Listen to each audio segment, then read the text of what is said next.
While Y2K panic ensued, filmgoers lined up around the block to catch one last Star Wars movie before the world ended, as George Lucas launched his critically reviled prequel, The Phantom Menace.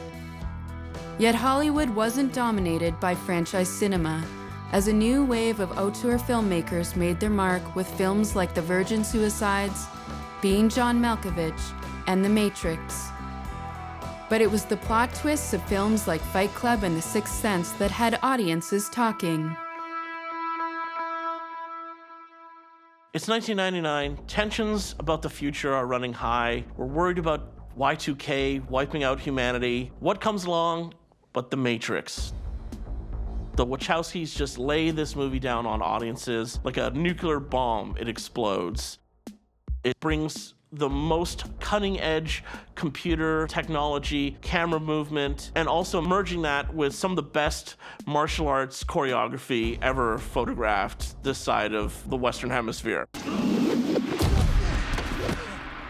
Good. Cyberpunk is a really interesting genre. It merges a lot of different forms. It's totally Japanese anime like Akira and Ghost in the Shell. It's films like Blade Runner. But really, The Matrix defined what the cyberpunk film could be. One of the things I love about this movie, I think, finally the moment that someone figured out how to use Keanu Reeves and the brilliance of his casting, the brilliance of having someone so ethereal and otherworldly in this role is what makes it grounded in a strange way, because we know just looking at him that he is in the wrong world. I know what you're trying to do. I'm trying to free your mind, Neo, but I can only show you the door. You're the one that has to walk through it.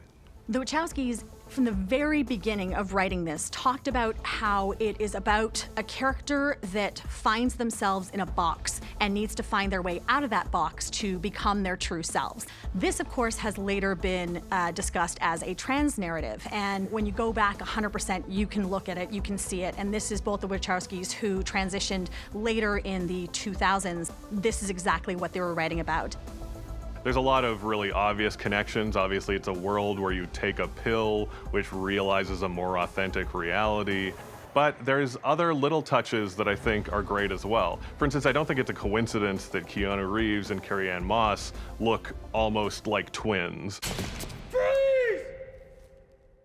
One is masculine, one is feminine. And Keanu Reeves really idolizes Trinity. Neo wants to be her. There's no other example of what this person can be, and he's really striving to become his own version of Trinity. This is a movie about dysphoria. It is a movie about the sense that the world is lying to you, that its coordinates have been mismatched, and that it is a sinister conspiracy to make sure that you never get things right. What is he doing? He's beginning to believe. Neo running in a classic chase scene to finally die. When one dies, all fear dies. And then Buddha awakens. And then, like, Agent Smith and the other agents pointing their guns and the bullets stopping at a wave and falling down, and the music. I'm getting goosebumps. I'm literally getting goosebumps right now. I don't think any movie will ever achieve this transcendence and sublimity. That's not even a word. But I'm gonna make it up for this movie. It's that good.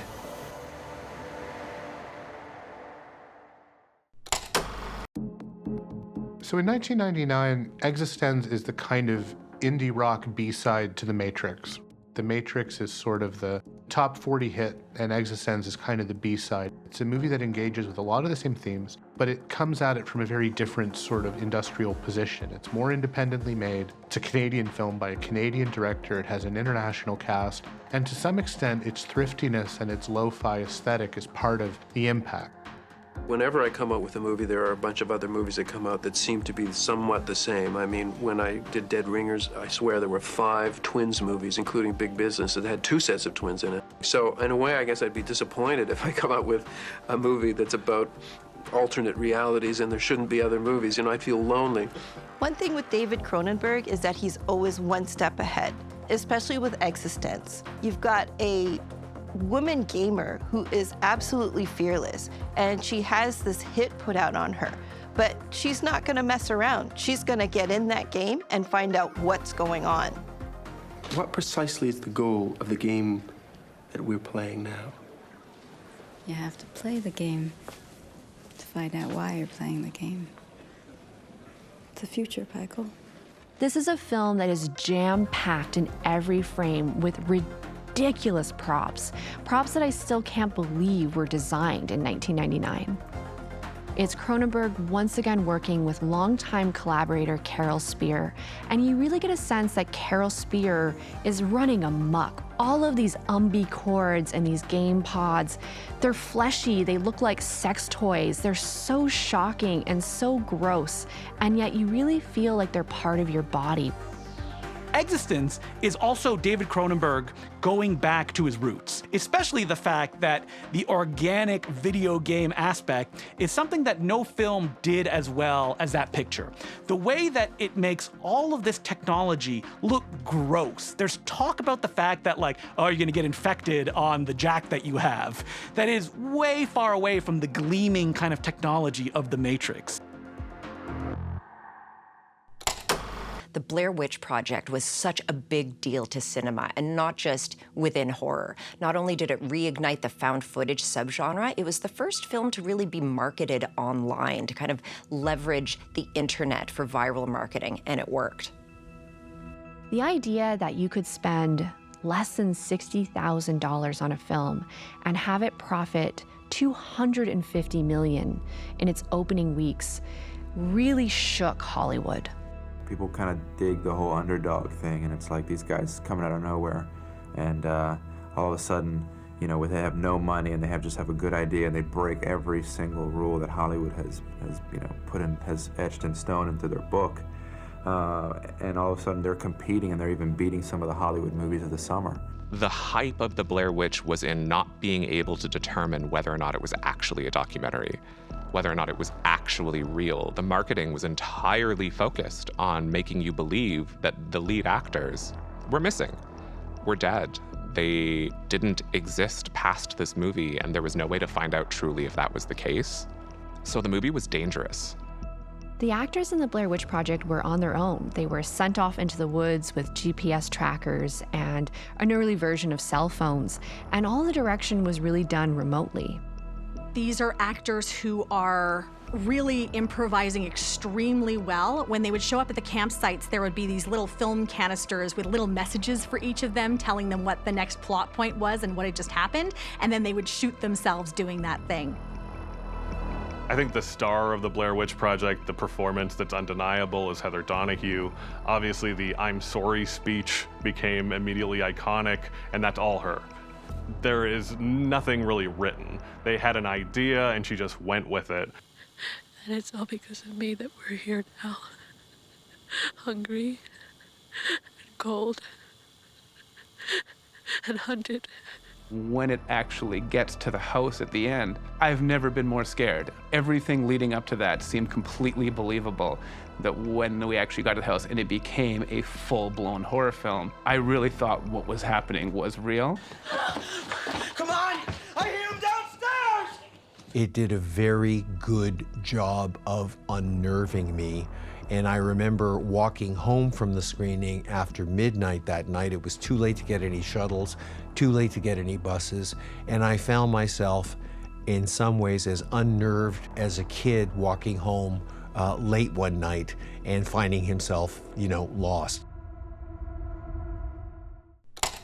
Remaking Dangerous Liaisons into a teen drama was kind of brilliant. Cruel Intentions takes these conniving rich kids, and even though it's kind of cringeworthy because these teenagers are sexually manipulating each other, it's a really well thought out film. You get teen stars that are really thriving in this moment in 1999, and they become pure antagonistic sexualized evil. The casting is just so on point. This is taking Ryan Phillippe and Reese Witherspoon, who would end up being sort of a signal millennial American movie couple, and then placing them in a configuration that's really effective. He's a sociopathic sleaze, and Witherspoon's a complete innocent. It shows the range that she had. Why can't we be together? You really want to know why? Yes, I want to know why.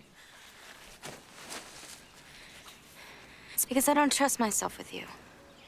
I think what I love about this movie the most is it gives Sarah Michelle Gellar the credit that she deserves. Obviously, she was so iconic in Buffy and perfectly cast in that role, and I don't think a lot of other filmmakers appreciated how good she is and what range she has. She carries the movie. Like, her and Ryan Phillippe are great together, but Sarah Michelle Gellar is this movie for me. Her and Selma Blair, actually. The contrast between the viciousness of Sarah Michelle Gellar and the innocence of Selma Blair is like a perfect pairing. A lot of people found The Kiss absolutely formative. It was the winner of the MTV Music Award Best Kiss. It is really groundbreaking to watch two actresses kiss each other in a romantic way where, yes, they're playing, but that is slowed down, it's sexy. It's a scene that shaped what could come in terms of queer representation. I think making a film about sexual politics is always a really good idea, and the producer and director of Cruel Intentions knew they had a hit on their hands. This is a film that is really diabolical in how it portrays sexual dominance and the interplay of attraction. Cruel Intentions came out the same year as Election. Tracy Flick would become, for a long time, the role that Reese Witherspoon was associated with.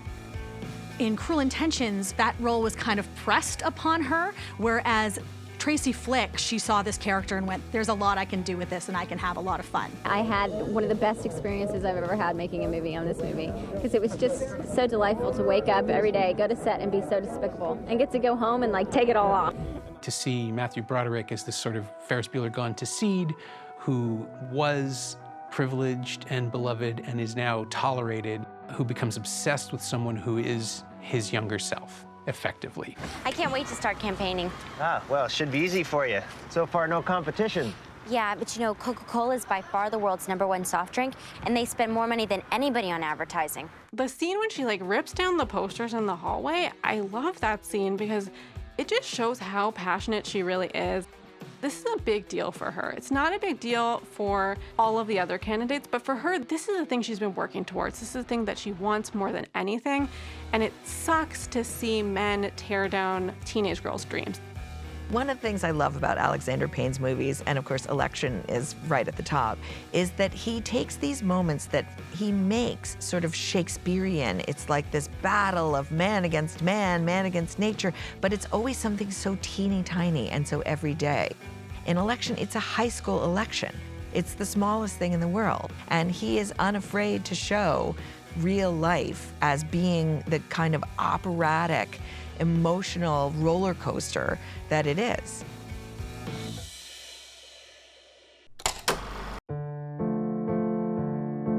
Being John Malkovich is one of those iconic films from 1999 in a year full of memorable and iconic films that still has not been matched. It's such a unique film that it reminds you why you love cinema and that there's still original ideas to be made in Hollywood. This is the movie that minted Spike Jonze as a texture guy. He and Charlie Kaufman's screenplay meet in the middle of weird instead of diluting each other. The idea that a miserable man finds escape from his own life by jumping into John Malkovich's consciousness through a secret portal in an office building, and the idea that it builds all the absurdity and all the misery and the chaos and the sheer surrealism and genuine surrealism, which in 1999 made this movie stand out from a host of truly great American films. This is the weirdest one, which is really saying something. Screenwriter Charlie Kaufman said that the script for Being John Malkovich was always about John Malkovich, partially because he thinks his name sounds funny, and the more you say it, the crazier it sounds. But I think that this movie also was very lucky to succeed in that John Malkovich was so game to make fun of himself. It was a wonderful use of him as a comedy star, which was fairly new at the time, and I think by taking a chance, and especially by mocking his own career throughout the film, He endeared a lot of people to him. Charlie, someone was talking through my mouth. You were stoned. Case closed. End of story. How hot is this, babe? You know what? Maybe it was this Lottie woman talking, because it could have been her talking through me. Because the weird thing is this Maxine likes to call me Lottie. Ouch. The sequence in Being John Malkovich, where you have a world, a restaurant populated only with Malkoviches, saying the word Malkovich, Malkovich, Malkovich over and over again, is utter lunacy and possibly one of the most surreal sequences of any film from 1999. Malkovich, Malkovich. Malkovich?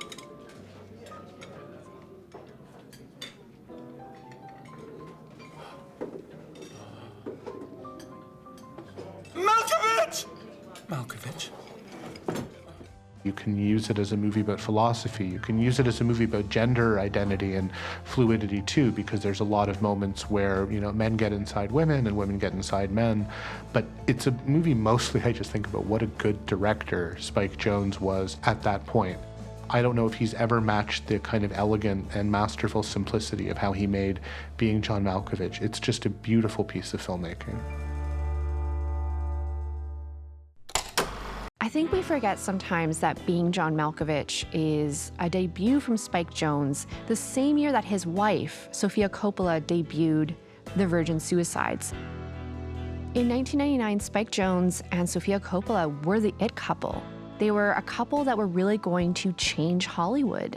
There's always a lot of pressure on any filmmaker making their first film and their foray into the medium. And there was even more pressure on Sofia Coppola because she just happened to be the daughter of Francis Ford Coppola, one of the greatest and most respected filmmakers of all time.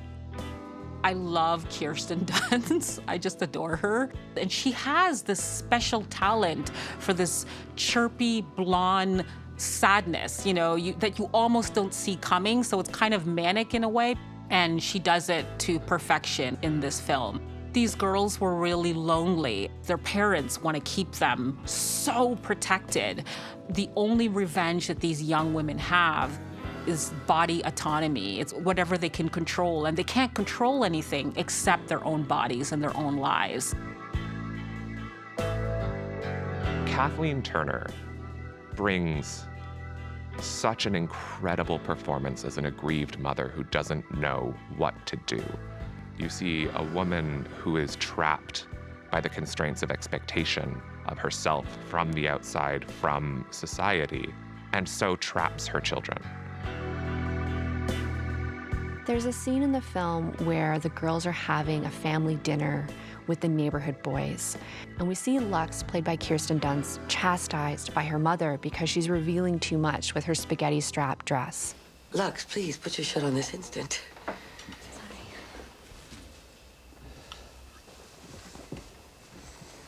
Thank you, dear.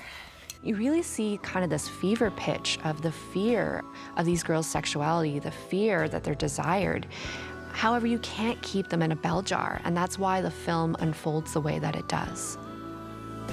When you watch The Virgin Suicides, there's not a single fingerprint from Francis Ford Coppola. This is Sofia's film. It's her vision and it's her style. And I love seeing a director doing exactly what they wanted to do and being successful at that.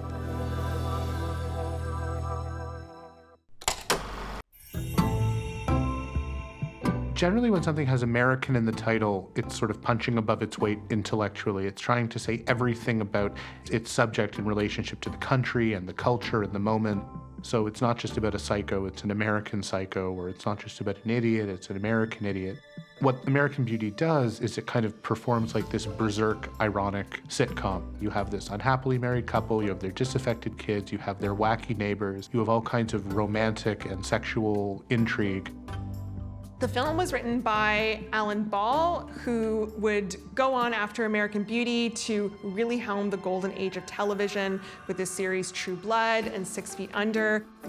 Eventually, Alan Ball started working with director Sam Mendes, and Mendes wanted a more optimistic script. And the interesting thing is the two of them really loved collaborating with each other to make it a bit more of an unusual feel to the film rather than the pure dark cynicism. He was most known for his plays in the UK, and suddenly he comes in, he's got no directing experiences, but he's given one of the best cinematographers of all time. He's given an incredible cast, and he completely knocks it out of the park. It becomes a massive Oscar hit. It goes on to win Best Actor, Best Screenplay, Best Film, and Best Director. American Beauty is a hard movie to watch these days, knowing what we know about its cast and its topics of discussion. But I think you can find a way in if you look at the women of the movie. What if he's got, like, a shrine with pictures of you surrounded by dead people's heads and stuff? Shit. I bet he's filming us right now. Really? They are the most compelling characters. They are the most affected by what is the meat of the film, which is this degradation of the suburban dream. I'm sorry, what? Mom, nobody said anything. It is the poison of isolation and strict regulation. It is the hope to move through systems that were never built to help you. Stop it, you weed, you baby! Shut up! Shut up! Shut up! I think American Beauty's faults can really show the difference between what is meant and what is portrayed on film. Obviously, the big kind of prickly issue is the sexual dynamics in this film, a man lusting after an underage girl. And I think where the film does not quite stick the landing is the fact that they present these kind of over-the-top, undeniably lush and erotic images of a woman when they are meaning to show you that the man is pathetic. The humor is there, but they are kind of undeniably playing into the male gaze to a level where the film just becomes a part of it. My favorite thing about The Straight Story is the opening title. Walt Disney Pictures presents a David Lynch film. And I remember like this weird uncomfortable giggle that happened at that screening because it is incongruous. But this film is so pure that it genuinely feels like he's getting away with something. I love that. The Straight Story is based on the true story of Alvin Straight, a man who drove his lawnmower across 2 states in order to see his ill brother. Alvin Straight drove his lawnmower at 5 miles per hour across the states of Iowa and Wisconsin. And really, David Lynch takes the same pace. It's a slow film. And yet when you watch it, I find it incredibly riveting. So, what's the worst part about being old, Alvin? Well, the worst part of being old is remembering when you was young. And I think that's something that we take for granted about Lynch, is that he's very surreal and very dreamy. We know him as the abstract painter, but he's always painting the abstract in a rigid form, in the classical Hollywood form. So it only makes sense that he can make a classic film a straight way.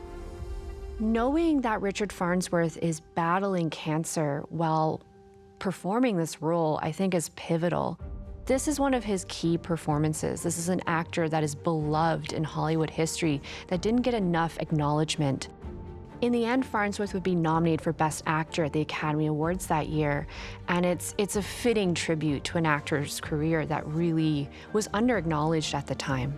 Never thought I'd be nominated for this, frankly. But we knew we had something quite different, you know, when we were shooting it, so I got high hopes. It's about a man facing his own mortality by going to see someone else who isn't well and pushing himself far beyond his capabilities to do something he feels is the right and decent thing. And a movie like that coming from David Lynch does feel like a miracle.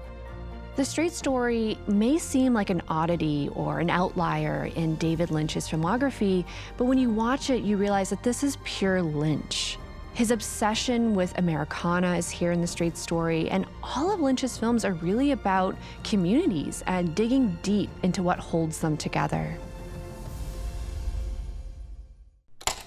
I think it's very telling that 2 of the signature movies of '99, Fight Club and The Sixth Sense, sort of pivot on the idea of fooling the audience. not just the idea of trying to trick the audience and use their film literacy and narrative sense against them, but also this idea of pulling a veil back on reality and saying all the things that you've seen and heard actually aren't what you've seen, they aren't what you heard. There's been a deeper underlying reality, a deeper revelatory truth all along. Can we talk about the twist of Fight Club? Should we talk about the twist of Fight Club? I don't know that it's necessary. I do know that it is the last movie that should have pulled that twist, and it wasn't. And every film that has followed gets the, oh, well, that's the Fight Club twist treatment, because even though this wasn't the first film to do something like this, David Fincher lands it so well, and Norton and Pitt in this amazing complementary performance, which is polar opposites which mimic each other and mirror each other in attitude rather than physicality. It's remarkable. Wait, this is crazy. You want me to hit you? That's right. What, like in the face? Surprise me. Even just a historical document, Fight Club is interesting because, you know, the late 90s was an interesting time for anti-consumerist sentiment. And this was a movie that encapsulated a lot of that. When it first came out, a lot of people saw the misogyny, the excessive violence, and they didn't really care to stick around for the anti-consumerist statement. We've all been raised on television to believe that one day we'd all be millionaires and movie gods and rock stars, but we won't. We're slowly learning that fact. And we're very, very pissed off. One thing that really saved Fight Club's reputation was its release on DVD. David Fincher really understood the potential of DVD and technology, and he worked really hard to create a 2-disc DVD that was full of features, that was there really for the fans, and was trying to become a bit of an extension of Fight Club itself. And I think people really loved it. People always demand a re-release of this specific release because it has such good features. The Sixth Sense was the first time I became aware of what spoiler culture was. I remember so distinctly everyone talking about this movie, but no one being willing to talk about what the movie was about. And we were all culturally so transfixed with the idea of this secret that we'll all have access to eventually, but not yet. You have to watch the movie. M. Night Shyamalan, he didn't invent the idea of a big reveal or a big twist, but I think he's definitely finessed it to the point that it kind of felt like every movie within like a 5-year period after Sixth Sense, every movie felt like it had to have a twist ending. The Sixth Sense would live and die based on the performance of Haley Joel Osment. It's an interesting film because he has to be the mature one. Don't give up. You're the only one who can help me. I know it. I can't help you.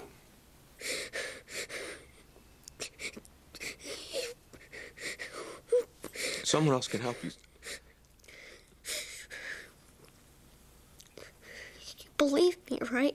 He had an acting coach for a father, and I think his father really knew that he would be quite good at this role, so apparently they practiced the script over and over and really got deep into the character before he even auditioned. I consider myself extremely lucky to start out with a film like this, and but I think that it all begins with stage acting, and that's what my dad did. He was in theater, and I hope to be able to participate in that very soon. Yes. What was so fantastic to see in this film as well was Toni Collette. I just love her in this film. She loves her son, Cole. She wants to make sure that he's okay, but she's also got to struggle through it as well, and she's a single mom. The scene with Cole and Lynn in the car is one of the most devastating scenes, I think, in cinema history. When he's telling her that her mother is really proud of her, and that he knows because he's spoken to his grandmother's ghost. What did you ask?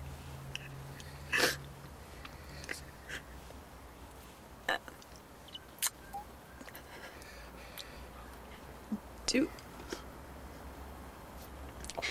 I make her proud? That's where you go. Toni Collette is an incredible actress and is so underrated. Like, I know people talk about her in Hereditary, but this to me is like the iconic horror Toni Collette performance. She's so good. There's something there with that like mother-child dynamic that I think we all can't resist, and we are rooting for both the mother and we're rooting for the child. And my heart breaks watching The Sixth Sense. I'm scared, but my heart is is what's hurting the most when I watch The Sixth Sense.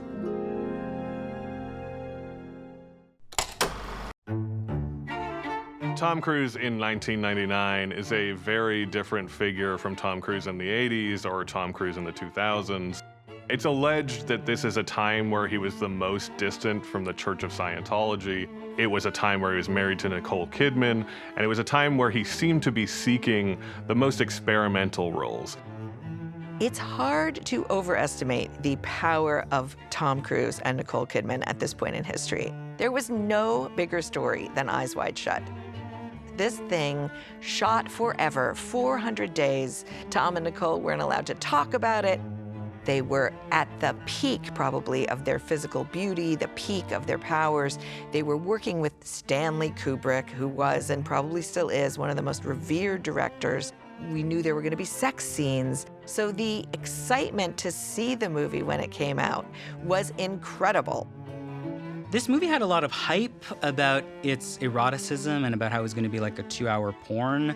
I think you really have to misunderstand Stanley Kubrick to think that would ever be happening. Like, it is, as usual with Kubrick, very sedate, very clinical. It has the eye of a doctor.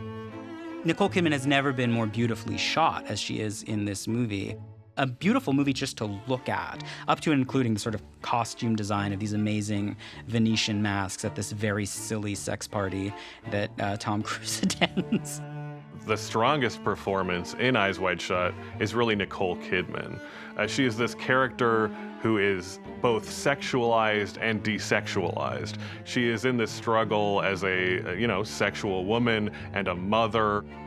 She gets these wonderful monologues, and these monologues that are so powerful that they drill into Tom Cruise's brain and he can't get them out. If you men only knew. I'll tell you what I do know is you got a little stoned tonight, you've been trying to pick a fight with me, and now you're trying to make me jealous. But you're not the jealous type, are you? She has so many wonderful scenes and so many quiet moments, both speaking and just silently acting. Think for a second about Tom Cruise's 1999 and the idea that on the set of Eyes Wide Shut, he basically met Paul Thomas Anderson and said, write a part for me in your new movie. I kind of want to be part of it. So not just the implied passing of the torch from Kubrick to Anderson, but the idea of Cruise as the movie star who sort of unites one of the great filmmakers of the 20th century with one of the great filmmakers of the 21st. You know, there was just no one else ever. I mean, I wrote the part for him, so it was just from the get-go, it was Tom, and I could really only write it because I was thinking of Tom. You know, it's sort of, when you're writing for an actor can do anything, it kind of frees you up. It is hard to express the impact of 1999's Magnolia and how strange a film it seemed at the time. Paul Thomas Anderson was, of course, coming off Boogie Nights. He was high on the hog. Everyone was excited for the next PTA movie. And he turned around and produced something that we'd never seen before. I was obsessed with this film. And it's a film that I watch yearly. It still sticks with me to this day. And I think what fascinates me about Magnolia so much is how it approaches the themes of fathers and sons, but also just the impact parents have on their children. And again, Cruise is, in this movie, being used to think about toxic masculinity in, again, a quite proleptic way. Like, the character he plays here is actually a kind of person we've gotten to know more in the intervening decades. This pickup artist running these, like, men's rights seminars. I am the one who says yes, no, now, here. There's a great moment in the film where Frank is being interviewed by a journalist named Guinevere, and he comes in hot. Well, Frank, I'm saying that in trying to figure out who you are, you have more important things to put no, myself it's all important, into. Frank. I think this is something very important that you might need to think about putting yourself into. Not really. It's a line that he says to her, which is, I'm quietly judging you.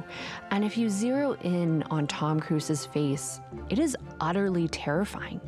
This is the crack in the incel culture.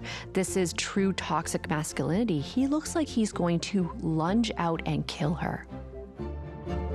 Magnolia is a mosaic film, but it's a pretty special mosaic film. What PTA does so well within the mosaic genre is that he ensures that every single one of the stories is balanced out. You don't even really feel attached to one character over another, even though there's some really big stars and some, at the time, no names in Magnolia. It's this messy film about messy people doing and saying messy things, and it just has this energy that really is unparalleled to anything else. Everybody talks about 1999 as this massive year for films. These huge films that people still talk about to this day. There's podcasts that are devoted only to the year 1999. But Magnolia, I think, was the jumping off point, the film that I actually walked out of and I said the words, I didn't know you could make movies like that.